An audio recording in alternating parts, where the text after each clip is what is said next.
Good morning. This little devotion is called The Barber. A man went to a barber shop to have his hair cut and his beard trimmed. As the barber began doing his work, they began to have a good conversation, as you do in a barber shop. They talked about so many things and various subjects. When they eventually got to the topic of God, the barber said, "I don't believe that God exists." "Why do you ask that?" asked the customer. "Well, you just have to go out in the street to realise that God doesn't exist," said the barber.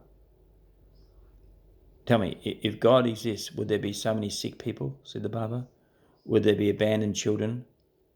If God existed, would there be neither suffering nor pain? I can't imagine loving a God who would allow all these things." The customer thought for a moment, but didn't respond because he didn't want to start an argument. So the barber finished his job, and the customer left the shop. Just after the customer left the barber shop, he saw a man on the street with long, stringy, dirty hair and an untrimmed beard.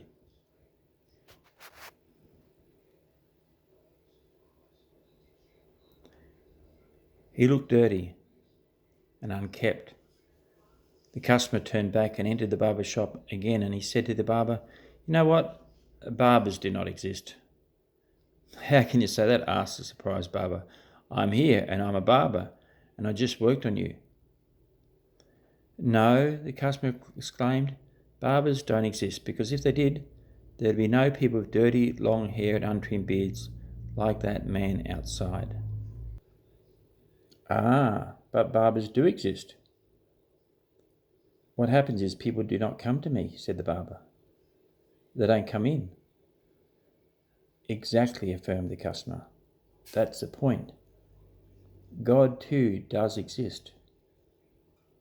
What happens is people don't go to him, just like people don't come to you. Just because there are people with unkept beards doesn't mean barbers don't exist. Just because there is suffering in the world doesn't mean that God doesn't exist. You get my point, Mr. Barber?" The barber said, "I'll have to think about it. Maybe we need to do that as well. Have a great day."